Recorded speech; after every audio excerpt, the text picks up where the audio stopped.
On the City front, one turning point, you could point to different turning points in the game. When Kyle Walker came off, it was still 0-0, but there's no question that was a big one, also as well as him missing in the first leg. Kyle Walker gives you a defense. I don't think he's a phenomenal footballer, but he gives you defensive dimension, a leadership that you're not going to get with when you have Cancelo in that position. It's just a different sort of player. And I think you're more, even as a player, you feel more secure. You know he's there. So you know if you caught, for example, and the ball goes in behind, because he sprints like Usain Bolt, he's going to get there. And we saw that in the first half when he did that amazing tackle on Vinicius in the box for a corner. But this is your insurance. And when he's not there, you're not as secure. And I think Diaz and Laporte and all the others feel it.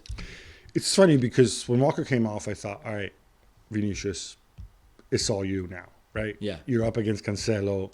You're twice as fast as Cancelo. And Cancelo's going to get caught, right? But that didn't happen. If anything, Vinicius kind of grew quieter. And I wonder, and again, I was watching on TV, not in the stadium. So I wonder if maybe at that point, City didn't overcompensate a little bit to Cancelo's side because of the Vinicius threat. Or maybe it was just that, as an hour of sprinting and maybe his legs had gotten a little tired too. I thought that could be the great point. Yeah, me too. Instead, it wasn't. Instead, it turned out to be Rodrigo against and the two defensive. I thought the two defensive saves. I want to mention though the individual errors which ultimately undid them. And football's a low-scoring sport. I said this on the show last night. This isn't basketball where you have 70 possessions a game, and everything gets magnified. And I'm not picking on these people. And after the tension and everything of the Bernabeu, you will make mistakes. But Ruben Diaz for the first goal and for the penalty, he's not going to want to. He's not going to want to think about that. And Ederson as well. Ederson as well, certainly for the first goal. These things add up. I don't think Laporte had a great game either. No. Cancelo as well, not shutting down on the wing. Yeah. When you break down the individual performances, I thought Grealish did give them a lift, did everything right until the finishing, which is a big part of your game. Yeah, it is. When you cost 100 million. I know it's your first year at City, but you're not a kid anymore. No. You're 24 now? Yeah, and I think he lacked a lot of composure on the two chances that he had.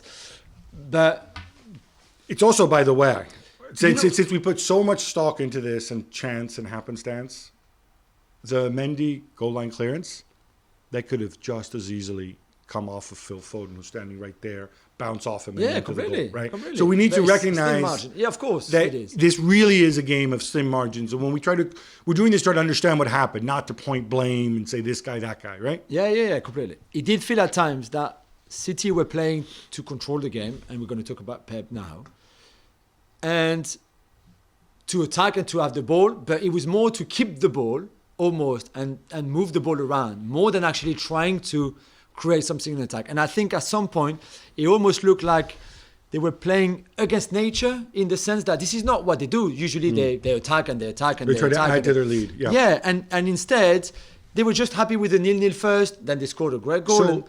But my question to you is, was this by design or was this because Real Madrid actually defended quite well? Maybe a bit of both.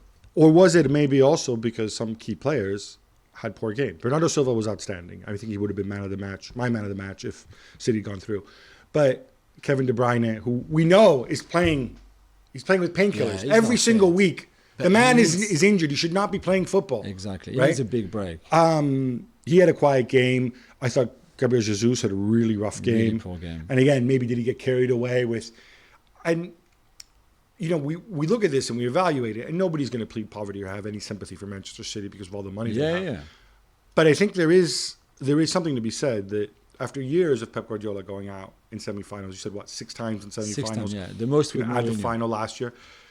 Oh, don't say that No, about it's Mourinho. true. No, you're having a gratuitous go at Mourinho. Pep is the one that's reached the semifinals the most, but he's also the one that have lost them the most. I'm wondering, this was one game where he did not overthink it.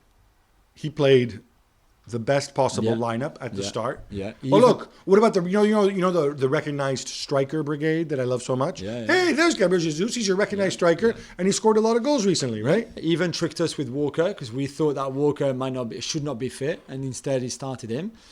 I've got an issue with the Fernandinho substitution, like I said earlier. The thing is, Courtois said on French television last night, he said as soon as we scored the first one, we could see the fear in their eyes and we knew it was over. And I think the problem I have with this team is that Pep is teaching his players to control everything because he's obsessed, he's obsessed with control of everything. So you control the game, you control possession, you control your counter-pressing when you lose the ball, you control the chances that the opposition, you control everything. The problem is, Gab, is that when you go behind, this is not according to plan because the plan is we control everything. Yeah. And I think once you go behind, they struggle because they're a bit lost. Okay, what do we do now? Do we still do the same? But we do the same when we are either in the lead or in control. We're not in control here. We're actually crumbling. And I don't think they had the answer to it. I think that was very evident, especially once the game got into extra time, where it's sort of the last 10 minutes. I know sending the center back up is part and parcel. You're chasing long balls. Yeah.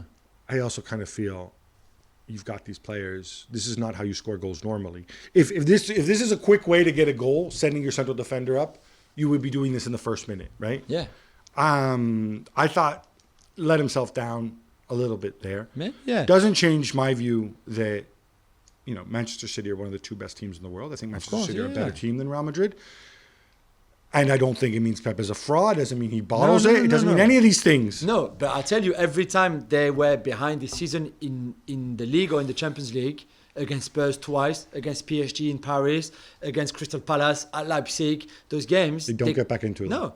That is an incredible stat. And I think that's something that that people should focus on more, I think. Because that is fairly telling, right? You've got the team of the remontadas versus the team that never comes back. Apart from the PSG at the Etihad in the group stage and another game, I can't remember which one, but they don't win. They don't come back and win.